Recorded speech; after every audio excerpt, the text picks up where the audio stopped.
industry. Come on. My first girlfriend, I happened to meet her at Zanzibar. I'll never forget that music was playing. Was that all it was by Miss Carnes. I'll never forget her Coca-Cola shaped body dancing with herself in the mirror. Where was Zanzibar? Zanzibar actually was at the end of Broad Street, right where the Broad Street train station is, now the home of the Bears Stadium. And so Zanzibar was one outlet, but so back then there were lesbian parties being thrown by Margarita, Tangent Dye, First Choice. They had like a lesbian night. So my first girlfriend, her mentality was, which she passed on to me, she was like, why pay to get in when you can get paid to be in? Oh. What year are we in? We're in 1993, 94. So I frequented all of those bars, not as a patron, but as the entertainment. So, so I had the privilege of meeting everyone in all aspects of life, made a nice sum of money off the books, and I can't complain about that experience at all. You know, so then we talk about the objectification of women and how does that fit when they're women looking at women. Once again, there was no place for us to go. So he mentioned Dial House. You were talking about something totally different because I'm thinking Dial House is on the corner of Lyons Avenue and you know. No. So I mean, so like that. I mean, like that's the connection. When you said Dial House, I'm like, So and even within the go-go bars, where I later ended up working to support myself after my divorce. That's kind of where sexuality was very fluid. That's where it's okay to compliment, touch, feel, be who you are, because really that's the environment where that's taking place anyway. So AIDS epidemic, very prevalent because I worked with a lot of substance users, some of which who did not make it because they actually contracted the virus through sharing needles. You know, so it was kind of like a microcosm of what was going on in greater Newark at that time. Murphy's, classic memories. One thing I do remember about Murphy's is they just made a hell of a drink. As I said, you know, my medication was in the bottle, so yeah. So I mean, I went to Murphy's quite a bit to numb the pain because I actually lived with my mom at the time in Piscataway. So I was making that long track from Piscataway all the way to Murphy's just to get my party on, and I think I went on a Thursday night. Yeah, it was Thursday night for me. So Long Island iced teas and just twirling the house music. And that was really like actually when I fell in love with house music too. I mean, I can't even tell you like how many nights that, you know, that was just the food for the soul for me. But yeah, so my experience with the party scene was just very, very different, you know, coming through the adult entertainment industry where sort of promiscuous sexuality was accepted and not really shunned.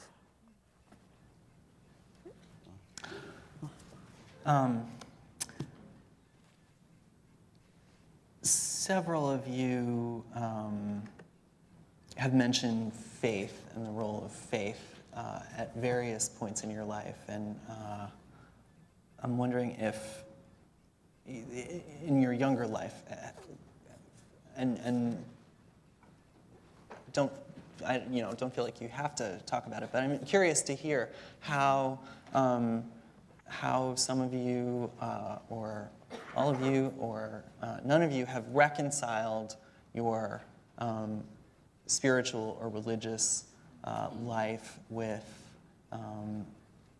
everything that you are, including your LGBTQ identity. Well, I can say that I didn't grow up with my family wasn't entrenched in the church. my grandmother would go, she was in the flower club and all that, and she would go and talk about it, but it wasn't like, that was her thing. I don't know. Is that like the usher board or something? You know, it wasn't like you had to go to church or else you can't, you know, like go out that day. I didn't have that kind of family, and so I didn't have that kind of spiritual guilt kind of riding me growing up when sexuality became an issue. Although, I mean, but of course I still was raised with some kind of Christian values. Actually, I was raised with Christian values to some degree, but again, it wasn't strict kind of values. And so spiritually, I can't say that my spiritual leanings gave me conflict with my sexuality a whole lot. And then especially when I came into my sexuality and owned it and embraced it, I really couldn't, I really had challenges, I guess, engaging in those kind of religious practices because it didn't make sense to me. It didn't make sense to go to a place where the minister is saying that I'm wrong. Like, I didn't feel that I was wrong. Like, after I again came out and embraced my sexuality and like owned it, I didn't feel wrong. I didn't feel like it was an abomination or anything. I mean, I'm a reflection of God, and this is how God made me or allowed me to be. And so it doesn't make sense to go to a place, and it's been for me the Christian church. That's my exposure, is Christianity. So it didn't make sense that I'm gonna go and take up a paradigm that says that I'm a born sinner and I'm wrong.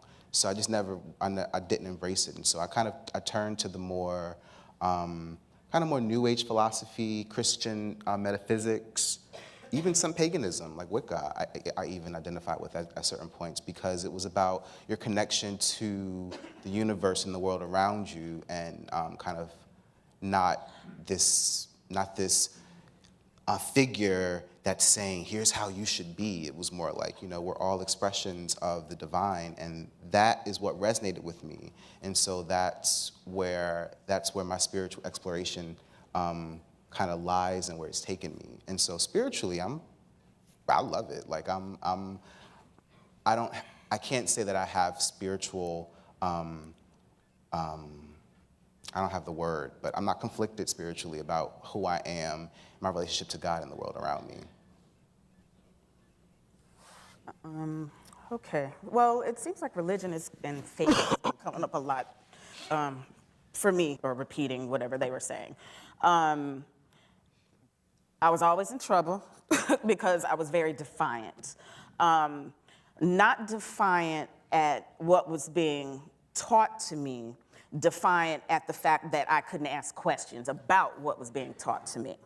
So when there was a connection made about Jesus, where Jesus was born, where Jesus lived, and I was like, okay, I'm looking at my map, and I know exactly where Egypt is. Egypt is not is a part of Africa, so there are people in Egypt that look like me, and why is that depiction on the wall somebody else? So, needless to say, and I had nuns for instructors, and with her middle pointy finger, she sent me to the principal's office every single time. So, defiance. I think, you know, and even, you know, as I got older, being married to my ex-husband, very right-wing Christian, very mandatory church participation all day. So it's not good enough that you go to the 9:30 service, but you got to go to the 11:30 service, and then you got to turn around and go to the 7 o'clock service all day. So defiance. My question is, why do I have to go to every last service on Sunday to be good or to be worthy of God's love or God's attention? This is after the go-go bar. No, this is previous go-go bar. Before, Previous go-go bar. okay. Yes, previous trying to go-go bar. line yes. it up. Previous go-go bar. Then, now, in the current flux of this journey I call my life, still wrestling with, like, what is church to me? I don't necessarily ascribe to any specific dogma. I believe that, we are bodies of this connected energy, and like I can find beauty in that mess of papers that are sitting right there on the floor. Not calling it papers mess, but like that's my church, or looking at a rose, or like fresh fallen snow. So I don't wrestle with spirituality. What I wrestle with is when other people's belief systems are projected and very smothering on top of me. Yes, honey. So, and I came to Newark, second go round through the LIT train. I like to call it the LIT, train of positivity, because, Rutgers, New Brunswick, knowing, meeting Cheryl Clark back in 2003, there was actually a queer conference. Cheryl walked up to me and was like, do you want to lead? And like that gave me my voice. And then next thing you know, Miss Honey and Alicia were asked to come and speak to the student body about marriage equality. And then Miss Honey invited me to go to church. Automatic wall went up. I was like, no, I'm sorry. Like, that's just not me. But I went anyway. After, she was like, okay, you ain't gotta go this time, but just come check it out, try it out, whatever. End up going to church. The same day I went to church, automatically, how like you see Devil's Advocate with that, when Al Pacino puts his finger in the water and the holy water starts smoldering. Well, that's just kind of how I felt, because I'm like, the building is gonna fall down because I'm in it. So I get there and I'm sitting in the back because I don't want to be touched, I don't want to be bothered. I just want to, just kind of be in my space and dealing. This is at LIT? This is at LIT, yes. I want to deal in my space, just me dealing with the fact that I'm actually in an edifice, a worshiping edifice. So listening to, choir was banging, everything was great. Bishop Holland gets up on the pulpit, and I tell the story all the time, I will never forget. She was talking about tithing, which is another one of my, little pet peeves. And I'm like, 10% today, if I don't have 10, how's it coming back? But that's a whole nother story. But anyway, she gets up on the pulpit, and I remember she was talking about tithing, and the last thing she said, and I was hooked for life, she said on the pulpit, if you can go spend $5 on a damn cup of coffee, then you could put your $5 in the contribution plate. On the pulpit, real talk. Fan ever since. So, so I just, like, I'm not conflicted. Like, Kitab said, spiritually, I just have problems with dogma and people forcing their agenda or their plan of action or whatever on you, and not allowing the individual to decide, where they want to be. Because as children, we're raised in the church, we're raised, in one form or fashion, but when we mature to adults, maybe that way is not the way that we need, that we want to go, and to allow us to be free to make that choice.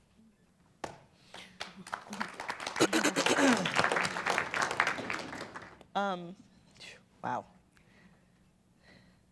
As a child, it was conflict. It seemed like everything was in a direct contradiction of the next thing. So my mother's mother was the Bible-toting, thumping, literal translator of all things written in what I call that book, which I could not say in front of her. I thought it was a magnificent book of stories, fantastical stories, and the one time that my grandmother ever punished me, it was because I said that. So my mother was raised up with that. My father's folk, and she was Baptist, my father's folk were Methodist. So I was raised in the tradition of you had to go to church or else, right? And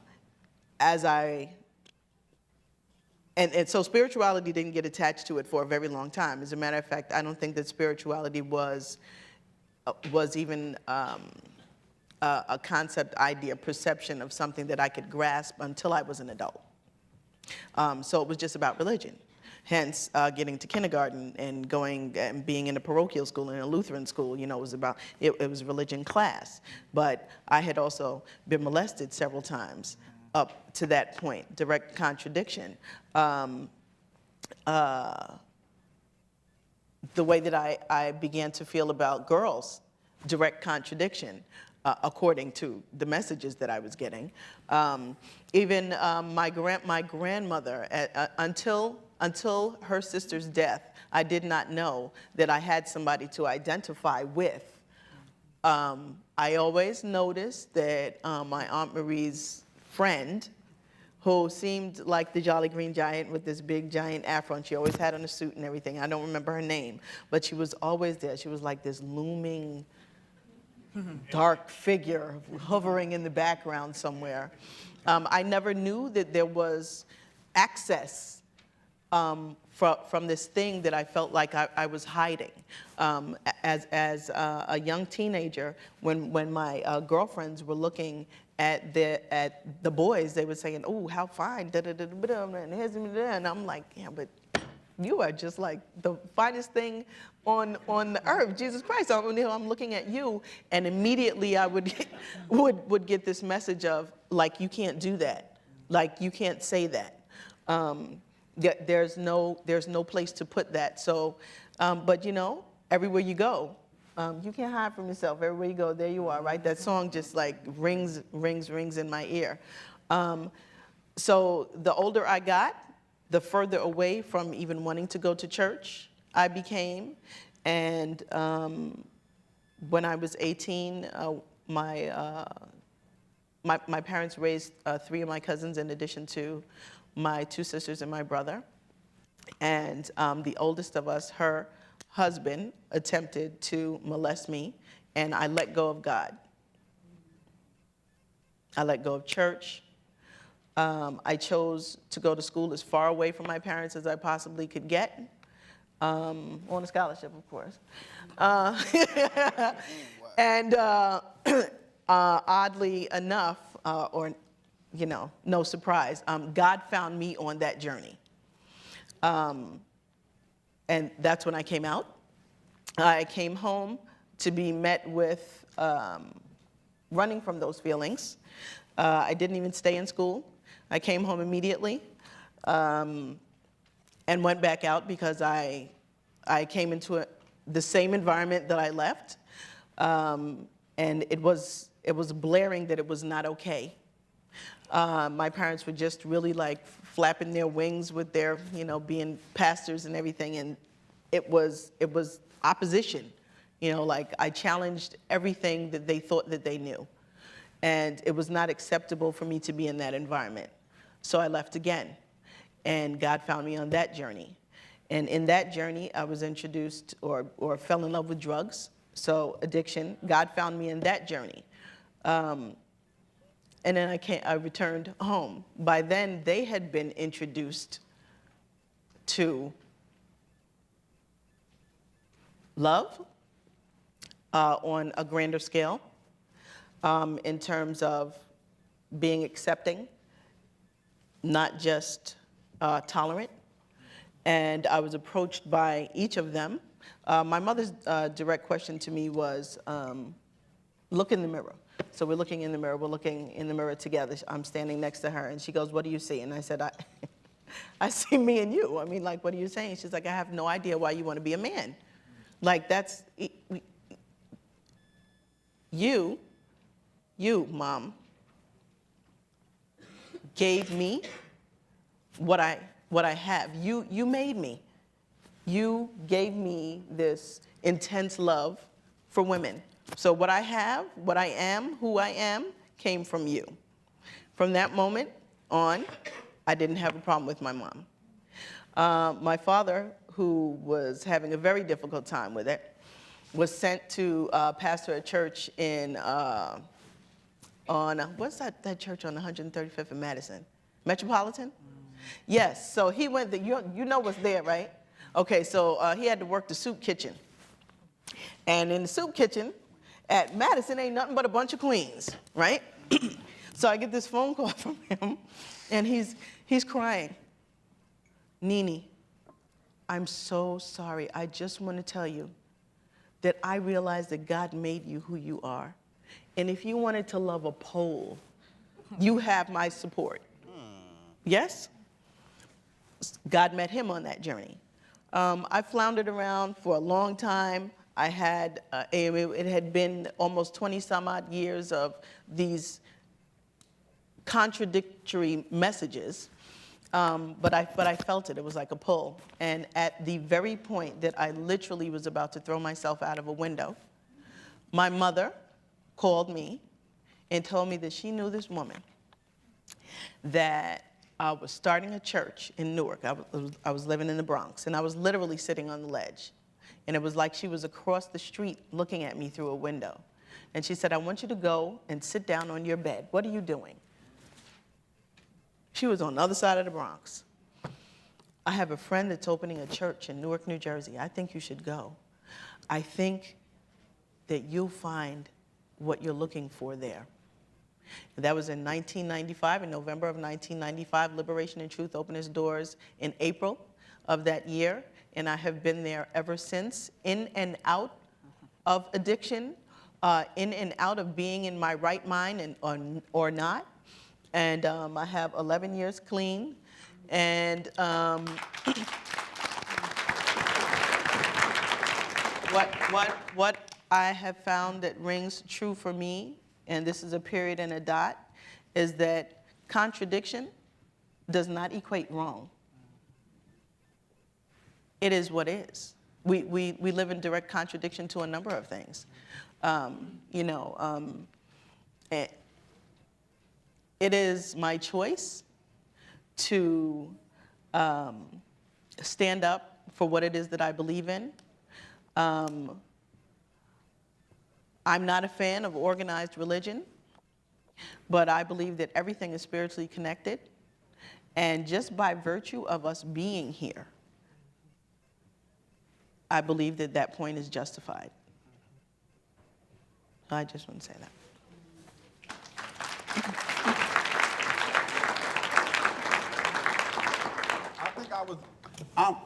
I was very angry at God for many years. I think that I just couldn't comprehend the epidemic of AIDS. I just couldn't. And as much as I tried, the conflict was so deep for me.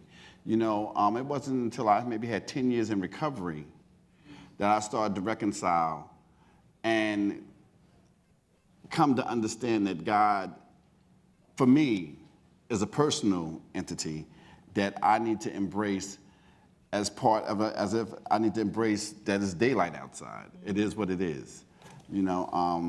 I always believed there was something more. My mother was very savvy in how she raised us because she taught me about Buddhism, Judaism. She always mentioned a lot of isms. She would bring home, she worked at the post office, she would bring home magazines about different things, and she said, oh, you might want to look at this. Because, I had a problem reading when I was a child, and I don't know what it was, but I couldn't concentrate, and she would bring home magazines and comic books. And we would always talk about things. And I would be like 7 years old, and we're talking about, I don't know, we could be talking about the strangest things. I don't know where she would be coming up with this stuff. And we would talk about religion, and she would have my aunt, the Jehovah's Witness, come over. Her friend, the rabbi who picked up the mail, would come and speak to us. And all the kids was like, why is the man with the hat at your house? My mother. She wants to talk, and it opened my mind. But, I was very angry at God because I was losing so many people, and I didn't understand. And I never had a problem with the Bible, but my mother was a hardworking woman, so she thought the best way to raise us is to give us the tools. She didn't need them, because she had to go to work at night. But give it to her kids, and we could learn from it. And lo and behold, how about I'm still talking about that today? There's no such thing as coincidences. And as I stayed clean, I just resolved my anger at God, and I accepted it for what it was. Just like He can accept my mistakes, I can accept not his mistakes, but whatever he does and the reason for what it's done. I don't think that everything needs to be explained to me why things happen. I think the way things happen is that things happen, you accept it, you look at it for what it is, and you continue to move on. And you go on to the next galaxy, you go on to the next planet, you go on to the next chain of thought. Because if I was to sit back and think, well, oh my God, why would you take this one and not that one? And I always think about God in the personal aspect of it. The Bibles and the stories are cute, you know, I mean, okay. In the book, right? Yeah, in the book, you know, make great miniseries. But the idea of God to me is so overwhelming and so complex and so loving, and I just understand it. I don't have a problem with it. You know, it is what it is for me. Okay, we're running short on time, so I want to wrap things up. And since the panels are organized by generation, I'm curious what you would pass on as advice to the younger generation, and what have you learned or seen or known in queer Newark that you want to pass on? I can say that one of my missions in life is to understand myself. That's really my main thing, is to understand myself. And by understanding myself, I'm able to understand the world around me, things and people around me. And so those are my parting words, just to try to understand yourself. And I find that all the experiences that I get myself into, all the experiences, all the people that I attract, are just means to understand